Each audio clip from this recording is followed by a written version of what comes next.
All right. So we are going to do more notes over exponentials. So remember, our equation was y equals a times b to the power of x. And a was our y-intercept. While b was our growth factor.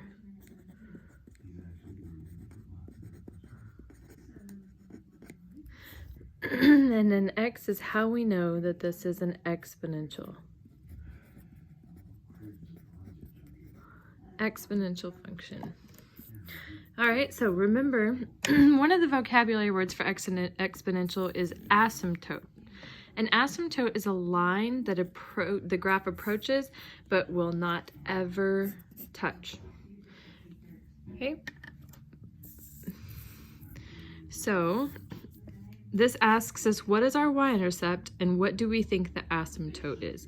And since the asymptote is a horizontal line, there's an equation for it, which is y equals.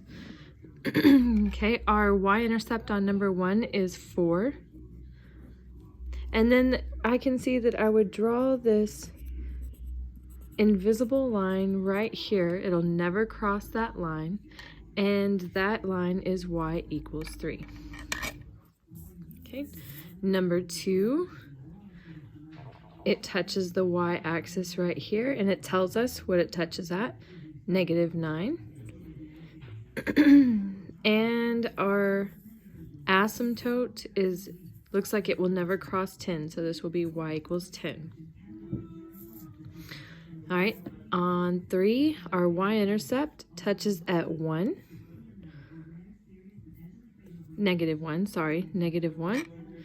And then I can see that it's never going to go lower than -4. So my asymptote equation is y equals -4. So the asymptote is an equation, and it's a horizontal line, so it's a y equals equation. Okay, so now we're going to create equations from tables. So remember, when we're looking at y equals a b to the power of x, a is our y-intercept, b is our growth. Like, how is it growing? All right, so I can see the y-intercept is right here. So y equals 5 times my b is, how is it being multiplied every time? Well, 5 times 3 is 15, times 3 is 45, times 3 is 135. So the growth rate is 3 to the power of x. Okay, let's look at this one. I can see my y-intercept right here. So y equals 6. All right, now it's not going up by 3, it's going down by 3. So it's actually being divided by 3, which is the same thing as 1/3. And then the exponential x. So if it's going down, it's a fraction. Remember, this is a decay, so it's a fraction. But this one is growing, so it's a whole number.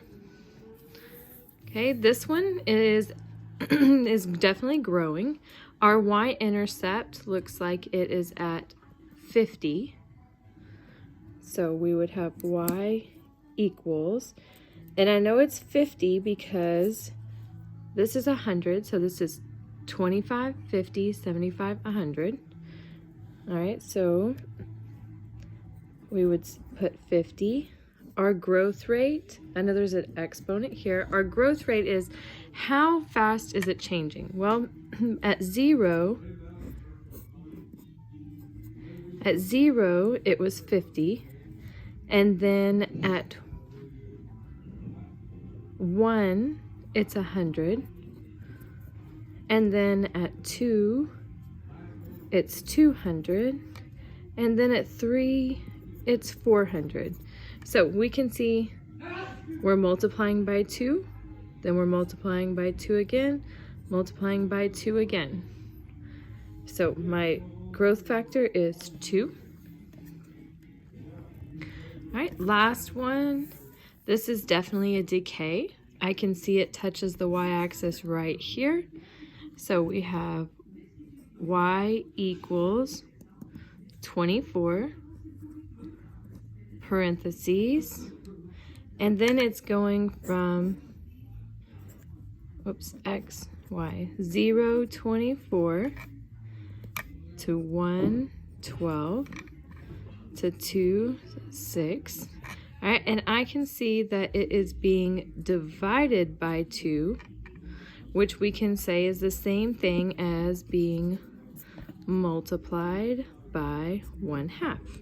So since it's a decay, I know we're looking at a fraction. So 1/2 to the power of x. So we're always multiplying. So if my pattern is dividing, I'm multiplying by a fraction. All right. So on the back side, I'm going to do a couple of these and you're going to finish them for me. All right. So this is just a reminder. I'm going to raise any coefficients to the power. So 2 to the power of 4 is 16. Then I have x to the power of 4. And then 3 to the power of 4 is 81. Okay, so I'm raising my coefficients. If there's anything inside, if there's a coefficient in front, I'm raising it to that power. But if there's not, I'm just multiplying exponents. So x to the 12th into the 15th. Okay, so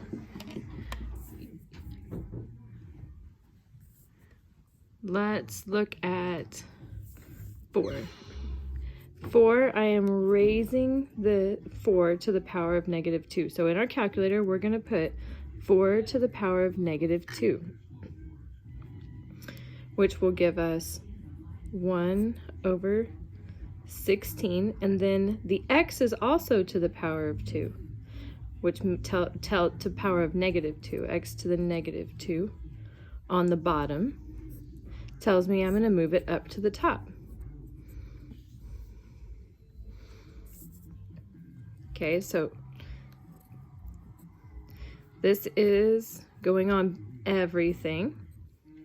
Okay, so if I'm putting 3 to the -3 on bottom, I'm going to move it to the top and make it positive 3 to the 3rd.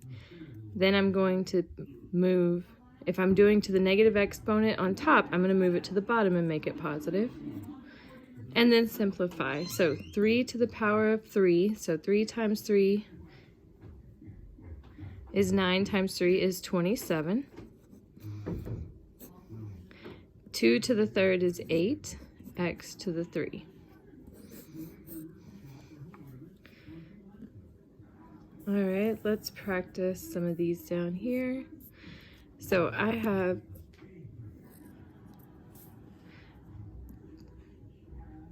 -3 to the power of 2, so 3 times 3 is 9. If I multiply -6 times 2, that means that gives me 12, but it's negative, so x to the 12 goes on bottom. And then y to the 2 would go on top.